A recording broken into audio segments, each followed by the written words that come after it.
నేను కూర్చుంటానంటే నేనే కూర్చుంటాను అంటూ షర్టు కాలర్లో పట్టుకున్నారు. గాంధీ భవన్లో జరిగిన కుర్చీ కొట్లాటలో ఫిరోజ్ ఖాన్ని ఉస్మాన్ హజ్రీ చెంపపై కొట్టి నెట్టేయడం హాట్ టాపిక్గా మారింది. ఈ గొడవపై ఇద్దరు స్పందించిన తీరు, ఇచ్చిన క్లారిటీ కూడా చర్చనీయాంశమవుతోంది.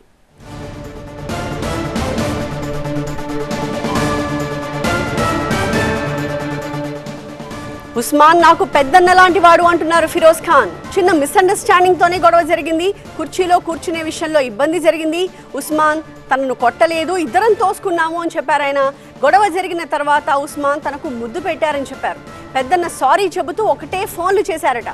ఇది మా ఫ్యామిలీ విషయం అంటున్నారు ఫిరోజ్ ఖాన్. తామిద్దరం ఎప్పుడు అన్నదమ్ములవేనన్నారు. ఈ గొడవపై ఫిరోజ్ ఖాన్ ఏమన్నారు? ఆ కామెంట్స్ ఫుల్ డీటెయిల్స్ మా సీనియర్ కరెస్పాండెంట్ ప్రభాకర్ ద్వారా తెలుసుకుందాం. గాంధీ భవన్లో హైటెన్షన్ తర్వాత మనతో పాటు ఫిరోజ్ ఖాన్ ఉన్నారు. ఏం జరిగింది అసలు? మీరిద్దరూ తోచుకున్నారు, మీ పైన దాడి జరిగింది అనేది ప్రొజెక్ట్ అవుతుంది, వీడియోలో కూడా చాలా స్పష్టంగా కనబడుతుంది. ఏం జరిగింది మీకు హజ్రీకి మధ్య? మినిస్టర్లు వచ్చినప్పుడు స్టేజ్ మీద ఎవరు కూర్చోవాలి అని అందరు ఊరికి వచ్చినారు. నేను అక్కడనే ఉన్నా, నేను ముందు పోయి కూర్చుంటా అని పోతున్నా.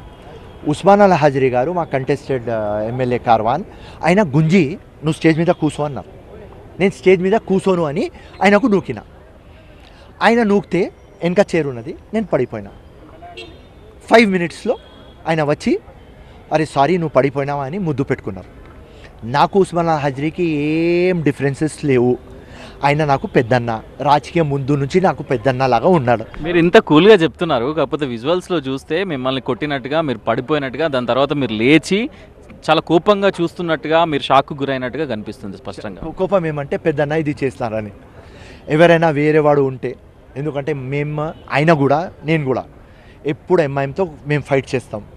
సో ఎవరు మాకు చేయి పెట్టరు. ఎవరైనా చేయి పెట్టి ఇట్లా నూకితే మేము ఏదైనా చేస్తాం. అట్లాంటి పిచ్చి క్రాక్ పర్సనాలిటీ మేము. సో ఇప్పుడు నాకు పెద్దన్న నూకితే నేను పడిపోయినా, పెద్దన్నకి లేచి కొట్టాలి, లేకుంటే ఒక డీసెంట్ మ్యాన్ లాగా ఉండాలి, ఒక డిసిప్లిన్ సోల్జర్ కాంగ్రెస్ లాగా ఉండాలి. అప్పుడే నాకు మైండ్లో ఒకటి వచ్చింది, పెద్దన్న నూకినాడు, నేను కూడా ఆయనకు నూకినా, నో ప్రాబ్లం. గాంధీ భవన్ మన ఫ్యామిలీ, కాంగ్రెస్ పార్టీ అంటే మోస్ట్ ఇంపార్టెంట్. ఇక్కడ ఏం వద్దు, ఆ పెద్దననే రియలైజ్ చేస్తాడు అంటేనే 2-3 minutesలో ఆయన రియలైజ్ చేసుకొని వచ్చి ముద్దు పెట్టుకొని సారీ చెప్పినాడు. షాక్కు గురయ్యారా మీరు? మిమ్మల్ని కదా కొట్టలేదు, నూకినారు. ఒకవేళ కొడితే నాకు ఒక వీడియో క్లిప్పింగ్ చూపి రాజకీయం ఇడ్చేస్తాను.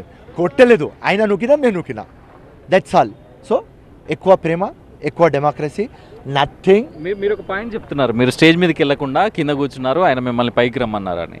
పార్లమెంటరీ సార్ మీద జరుగుతున్న పార్లమెంటరీ మీటింగు, ఆయన కార్వాన్ కంటెస్టెడ్ ఎమ్మెల్యే, మీరు నాంపల్లి కంటెస్టెడ్ ఎమ్మెల్యే, మీరు ఎందుకు కింద కూర్చోవాల్సి వచ్చింది? ఎందుకు అంత డిఫరెన్సెస్?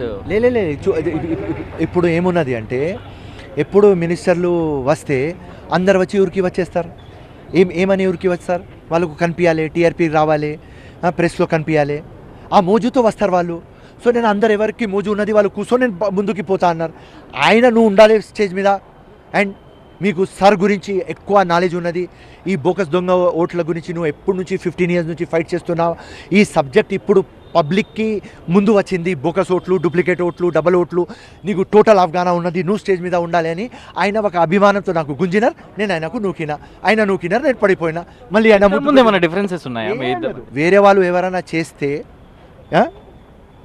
పెద్ద కొట్లాట, నేను ఉంటి పంచులు కొట్టేది.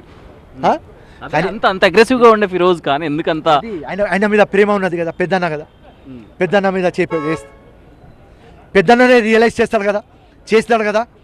ఇప్పుడు ఫోన్ల మీద ఫోన్లు, నా ఫోన్లు sorry sorry sorry sorry no problem. ఇది చూడొచ్చు, మొత్తం ఒక ఉన్న హై టెన్షన్ వాతావరణం అంతా కూడా ఇద్దరు మాట్లాడుకున్న తర్వాత పూర్తిగా కూల్గా మారిపోయింది. ఆ వాగ్వాదం తప్ప ఇంటెన్షనల్ కాదు అనేది అయితే ఫిరోజ్ ఖాన్ చెప్తున్నారు. కెమెరా పర్సన్ శ్రీధర్తో కలిసి ప్రభాకర్, TV9.